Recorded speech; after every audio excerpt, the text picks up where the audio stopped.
Habislah cerita Fir'aun Akhenaton. Kemudian kita ada sentuh agama Tao. Kalau ikut kitab Tao Te Ching, kitab utama agama Tao ini, langit dan bumi ini bermula daripada kekosongan. Samalah macam dalam kitab agama Islam pun. Sebab asal-asalnya yang ada hanya Allah. Masa tu cahaya tak ada lagi, ruang tak ada lagi, debu tak ada lagi, matahari cerah gelap apa pun tak ada lagi.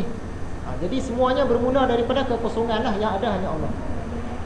Kemudian menurut agama Tao, kalau kita binasakan diri, akan terzahirlah Tao. Ini macam kita lah, ahli-ahli sufi dalam Islam samalah.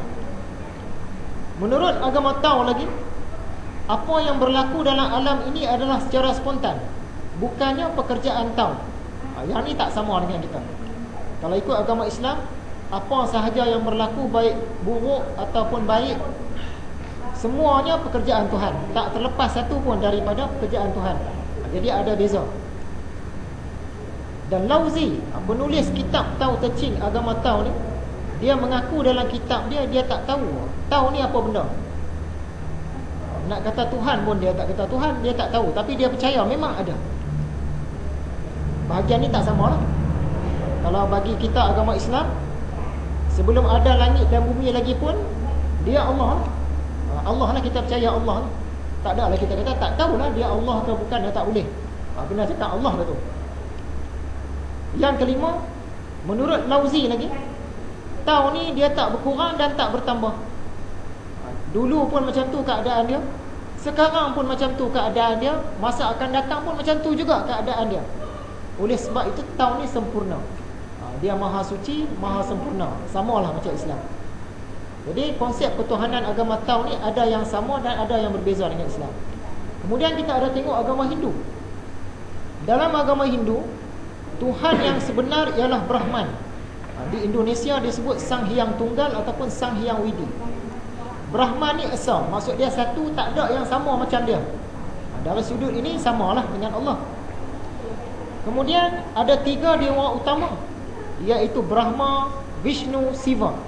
Ketiga-tiga ini pun sebenarnya Brahman juga, tapi disebabkan peranan dia tu lain-lain, maka dinama sebagai dewa. Seolah-olah 3 dewa yang berasingan, padahal 3-3 tu pun satu. Yang dalam alam Melayu ni kita sebut betara guru kan. Kita baca mantra lah, mantra pendekar ke, mantra cantik muka ke, mantra elak bala ke, kita sebut betara guru. Betara guru tu ialah Siva. Tu hati-hatilah tak guna betara guru tu kan. Betara guru tu Siva, dewa Siva. Dalam Islam pun dari satu sudut lebih kurang sama. Kalau Tuhan tu pemerintah, kita sebut Malik. Kalau Tuhan tu pengasih, sebut Rahman. Kalau Tuhan tu mereka bentuk, kita sebut Musawwir. Dan 99 nama Allah. Tapi kita tak gambarkan, kita tak buat patung dan kita tak beza-bezakan. Semua 99 nama tu dialah juga. Tak ada kata Allah ni tak boleh gambar, tapi yang 99 tu boleh digambarkan. Tak ada macam tu. Kita memang tak gambarkan langsung.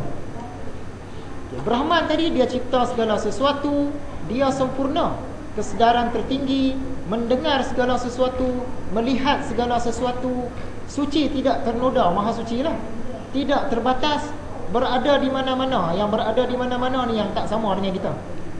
Tidak berupa apa-apa. Yang lain tu semua sama, yang berada di mana-mana tu yang tak kena. Yang keempat, Brahman ni tak boleh difikirkan, tak boleh digambarkan, sama lah. Yang kelima, Brahman berada di seluruh alam. Yang ni tak sama. Sebab dalam konsep Islam, Tuhan tidak terpengaruh dengan tempat. Dia tak terpengaruh dengan alam. Jadi dia tak duduk di mana-mana bahagian alam ni. Di seluruh alam pun dia tak duduk. Tidak bercerai, tidak bersekutu. Brahman tidak dilahirkan, sama. Penguasa seluruh alam, tak ada rupa, suci, satu ataupun esa, sama. Dalam agama Hindu dia percaya dewa-dewi itu Tuhan juga. Yang ni tak sama. Dalam konsep Islam tak ada dewa-dewi. Yang ketujuh, mereka juga percaya utusan Tuhan, sama ada malaikat ataupun nabi, ialah Tuhan itu sendiri. Tak sama. Dalam Islam, malaikat tu makhluk, nabi-nabi tu makhluk, Tuhan tak sama. Seterusnya kita sentuh agama Sikh. Yang pertama, orang Sikh ni dia percaya Tuhan satu. Dia tak macam agama Hindu. Kira dari segi akidahnya dekat dia lagi, kalau nak banding dengan agama Hindu sekarang lah.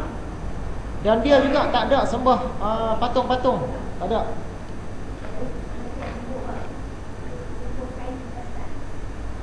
Dia juga tak kata nabi-nabi, utusan-utusan Tuhan ni sebagai Tuhan. Dia tak kata macam tu. Tak sama macam agama Hindu. Dan mereka ni amalkan 5K bagi orang-orang soleh dia. K yang pertama kash, iaitu rambut dan janggut yang tidak dipotong.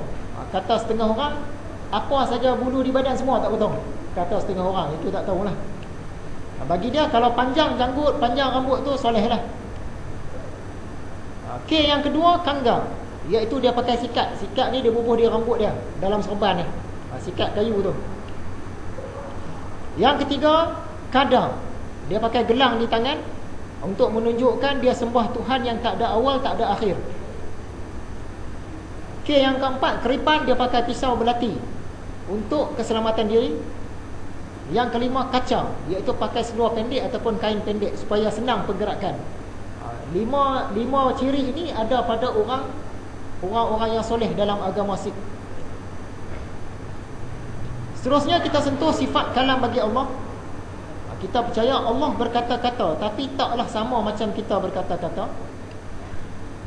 Kalam Allah ni tanpa suara, tanpa bunyi, tanpa huruf, tanpa udara, tanpa tempat, tanpa alat, tanpa organ apa-apa.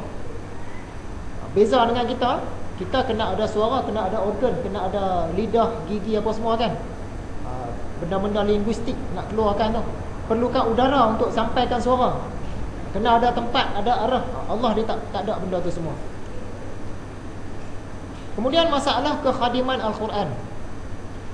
Al-Quran ni khadim ke tidak? Al-Quran memang khadim, tapi yang khadim itu ialah kalam Allah, iaitu isi kandungan Quran tu. Yang makhluk ialah kertas, dakwat, warna, huruf, bentuk Quran, kulit Quran, rupa kitab Quran. Yang tu semua bukan khadim, yang tu semua makhluk. Isi kandungan Quran khadim.